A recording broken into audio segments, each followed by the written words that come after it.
Lovely, beautiful. Excuse me ma'am. হ্যাঁ বলুন। না মানে আমি অনেকদিন ধরে আপনাকে একটা কথা বলবো ভাবছিলাম, মানে ঠিক বলার সাহস পাচ্ছিলাম না। তো তাহলে আর বলতে হবে না, আমি চলি, দেরি নিয়ে। না না ম্যাডাম, কথাটা আমাকে বলতেই হবে। আসলে আমরা তো ঘুরিয়ে ফিরিয়ে কথা বলতে ভালোবাসি। আমার না আপনাকে খুব ভালো লাগে, আমি আপনাকে খুব ভালোবাসি। I love you. বাট আপনাকে আমার ভালো লাগে না, আমি আপনাকে ভালো টালো বাঁচতে পারবো না। I hate you.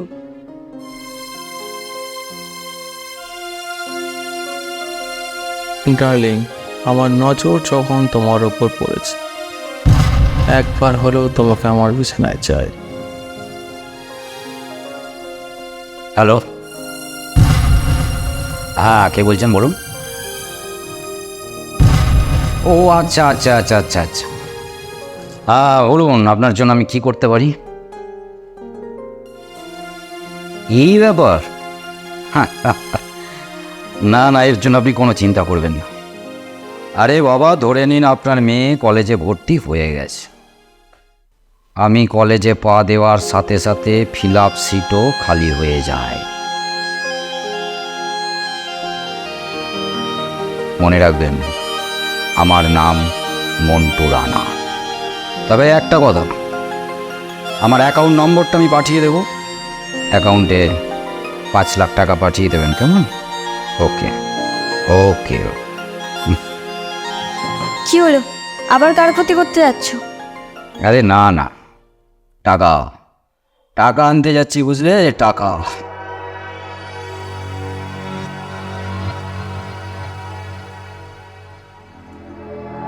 হ্যালো, হ্যাঁ কে বলছেন? হ্যাঁ হ্যাঁ আমি মন্টু রানা বলছি। মার্ডার করেছেন, তার জন্য এত ভয় পাচ্ছেন? আরে মশাই, আপনাকে তো একটা ধন্যবাদ দেওয়া উচিত। আজকাল রাস্তাঘাটে কত মানুষই মরে পড়ে থাকে, কেউ কোনো খবর রাখে না। আপনি তো আবার মার্ডার করে তার খবরও রাখছেন। হ্যাঁ আচ্ছা আচ্ছা আচ্ছা, ঠিক আছে ঠিক আছে, আপনি কোনো চিন্তা করবেন না। আপনি এক কাজ করুন, আমার হোয়াটসঅ্যাপ নম্বরে যাকে মার্ডার করেছেন তার সমস্ত ঠিকানা, আপনার নাম, আর সেই সঙ্গে আমার অ্যাকাউন্টে 5 লাখ টাকা, মানে 5 মিনিট পরেই আপনি নির্দোষ। ওকে, আই এম মন্টু রানা। আচ্ছা শোনো, তুমি একটা বারও ভেবে দেখো না, এই মার্ডারটা যদি তোর বাড়ির কারো হতো। মিনতি, সালা আমার নাম মন্টু রানা, এমন কারোর সাহস নেই যে সালা আমার বাড়িতে দেবে হানা। একটা কথা ভুলে যেও না মিনতি, তুমি হলেই মন্টু রানার বউ। আমি কিছুই বলছি না, কিন্তু একটা জিনিস ভাবো, আশেপাশের কেউ আমার সাথে কোনো রকম কোনো কথা বলে না, আর তোমাকে কেউ পছন্দ করে না। তুমি এইটুকু ভাবতে পারছো না যে তুমি সবার চোখে কতটা খারাপ হয়ে যাচ্ছ? আর সবাই তোমাকে কি বলে জানো? মন্টু দালাল। হ্যাঁ হ্যাঁ আমি তা নয় মিনতি, এই যুগে কে দালাল নয়। আমি আমার MA পাসের সার্টিফিকেটগুলো নিয়ে প্রত্যেকটা দরজায় দরজায় ঘুরেছিলাম। সবাই আমায় কি বলেছিল জানো? বলেছিল লাখ লাখ টাকা দিলে চাকরি হয়ে যাবে। বলো না, তারা দালাল নয়?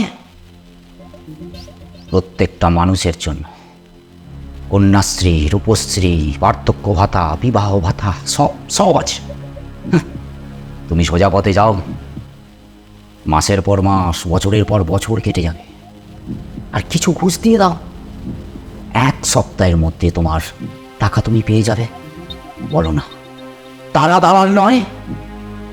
বড় বড় নেতারা মেয়ের বয়সী মেয়েদেরকে নিয়ে শালা করতে করছে শুধুমাত্র টাকা দিয়ে। তারা দালাল নয়? দেখো, আমি অত শত কিচ্ছু জানি না, তবে এইটুকু জানি যে অন্যের ক্ষতি করে নিজেরা কখনো ভালো থাকা যায় না। প্লিজ এই রাস্তাটা ছেড়ে দাও, তুমি এই পথ থেকে সরে এসো।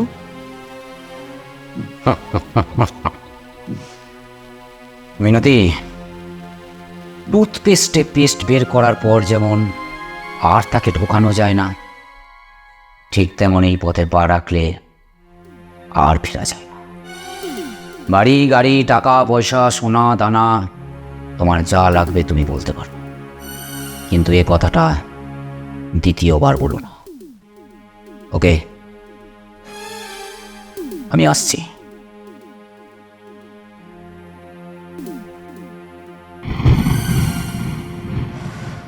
হে ঈশ্বর, তুমি ওকে সুবুদ্ধি দিও।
তুই কি ভেবেছিস পালিয়ে যাবি?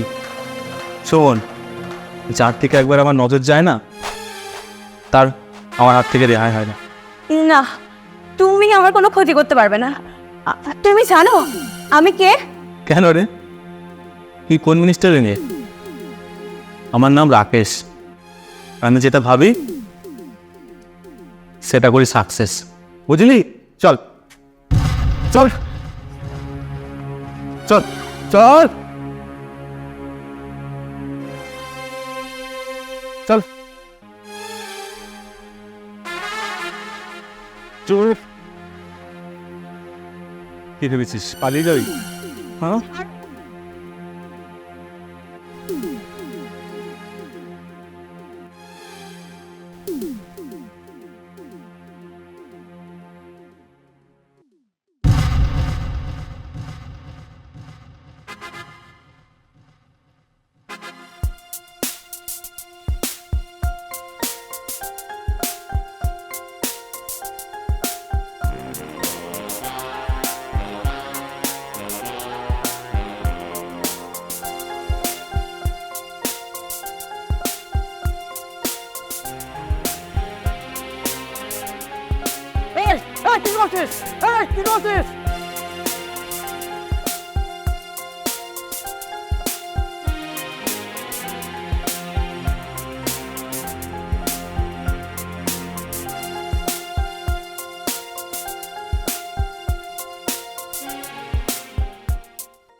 নাও, এই জামাটা পরে নাও।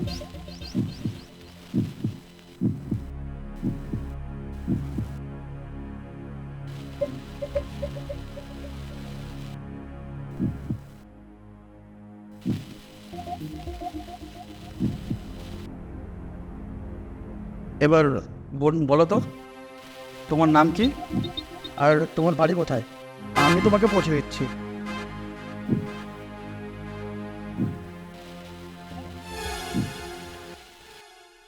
কি হলে বলো?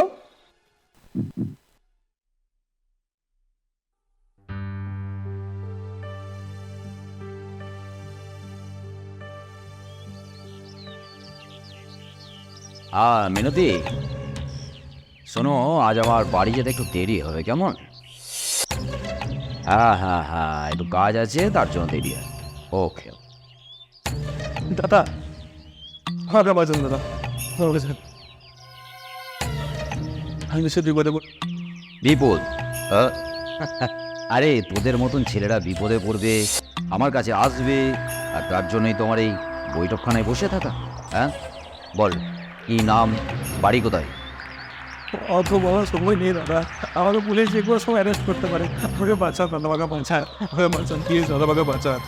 পুলিশ? হ্যাঁ,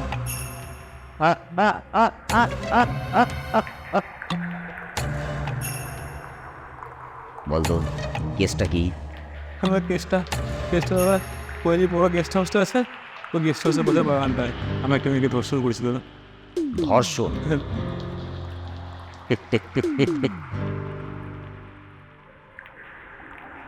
ওরে, ধর্ষণটা তো হচ্ছে এখন রাস্তাঘাটের ফ্যাশন, বুঝলি?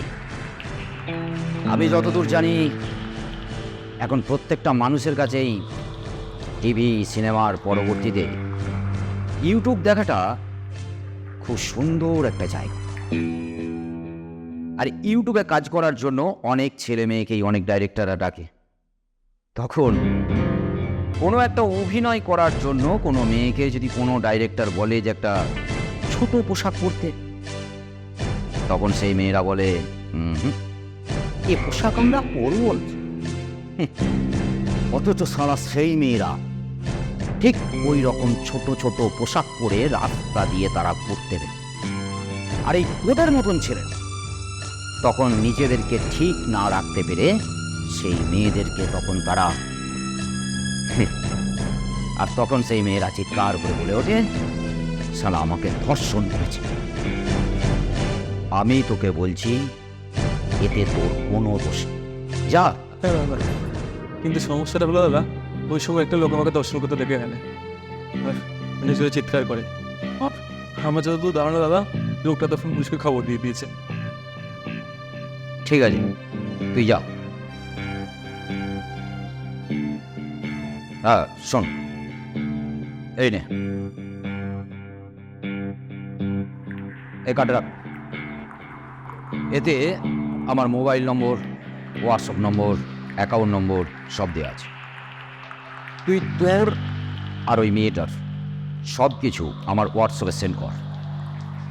আর অবশ্যই মনে করে আমার অ্যাকাউন্টে 2 লাখ টাকা পাঠিয়ে দিস, কেমন? বাকিটা আমি দেখছি, যা। দাদা আসছি দাদা, নমস্কার।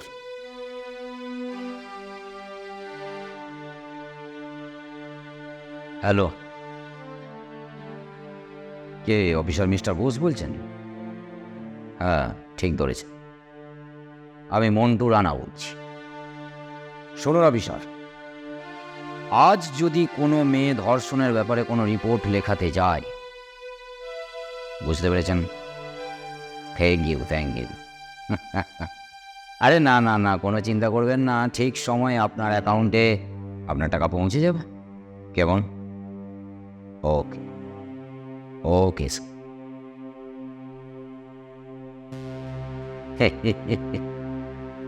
সালা পার ডে 10 থেকে 15 লাখ। কে এমন কোনো কাজ আছে নাকি যে এমন টাকা পাওয়া যায়? চলো আস্তে আস্তে পুরো দেশটাকে আমি দালাল বানাবো।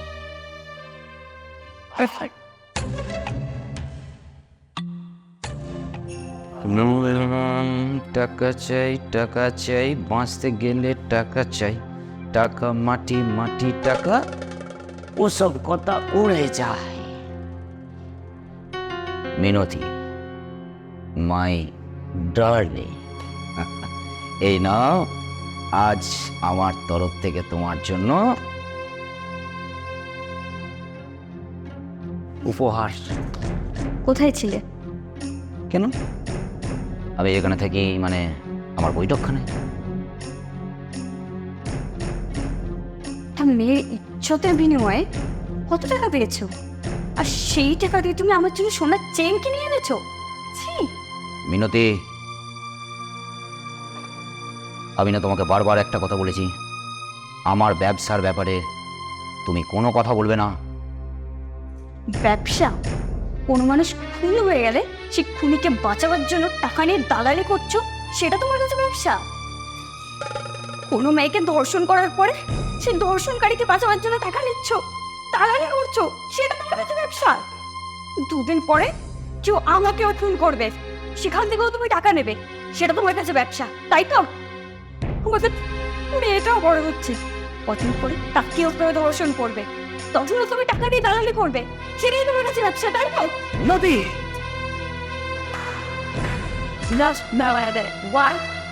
দিদি আর মেয়ে তোমার নিজের বলে তাদের দাম আছে তোমার কাছে, আর আমি তোমার শালি বলে তোমার কাছে আমার কোনো দাম নেই, তাই না? আরে বোন, তুমি, আরে তাছাড়া কে তুমি বলেছে যে আমার কাছে তোমার কোনো দাম নেই? তুমি বলে আমার একমাত্র শালী, অর্থাৎ আমার বোনের মতো, আর আমি তোমাকে বোনের মতোই ভালোবাসি। হ্যাঁ, আজকাল তাহলে নিজের বোনের ধর্ষণেরও দালালি করছেন মন্টু দানা, ওরফে মন্টু দালাল। তুই তুই আমার গাড়িতে? ও হলো সিআইডি অফিসার রাকেশ চ্যাটার্জি, তোমার নামে ওপর মহলে অনেক কমপ্লেন এসছে, আর তার দায়িত্ব পড়েছে ওর ওপরে তোমার তদন্তে। কদিন আগে আমার বাড়িতে এসে আমাকে সবটা বলে, আর আমিও তোমাকে বোঝানোর অনেক চেষ্টা করি। যখন দেখলাম কোনো ফল হলো না, তখন আমাকে বাধ্য হয়েই এনারটা করতে হলো। জামাইবাবু, আসলে আমাদের এই ধর্ষণের ব্যাপারটা পুরোটাই একটা নাটক ছিল। তোমাকে হাতে নাতে ধরার জন্য রাকেশের এটা একটা নতুন চাল, আর আমরা অনেক দিন ধরে দুজন দুজনাকে খুব ভালোবাসি। তোমরা তোমরা সবাই আমাকে ক্ষমা করে দাও।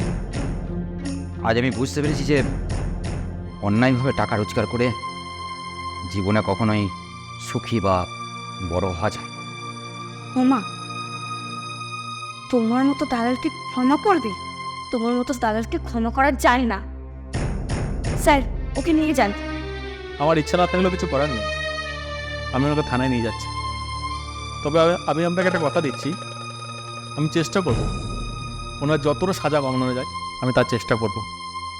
আর হ্যাঁ, দাদা যতদিন জেলে থাকবেন আপনার সমস্ত দায়িত্ব আমার। হ্যাঁ, আর একটা কথা বলি, আজ থেকে আর শ্যান না, আপনি আমার ভাই বলে রাখবেন। আর হ্যাঁ, চলুন এবার আপনি একটু জেলে বসে দালালি ডাল দেখেন। চল অ্যান্ড বিট অ্যাটলিস্ট যাবার আগে আমি আপনাদের অর্থাৎ সকল বন্ধুদের জোড়া করে একটা কথা বলছি, জীবনে যত অভাবই আসুক না কেন, যত কষ্টই আসুক না কেন, আপনাদের কাছে আমার করজোরে অনুরোধ যে কোনোদিন কারো ক্ষতি করে এভাবে টাকা রোজগার করার কথা ভাববেন না। তাহলে হয়তো আপনাদেরও একদিন আমার মতনই অবস্থা হবে।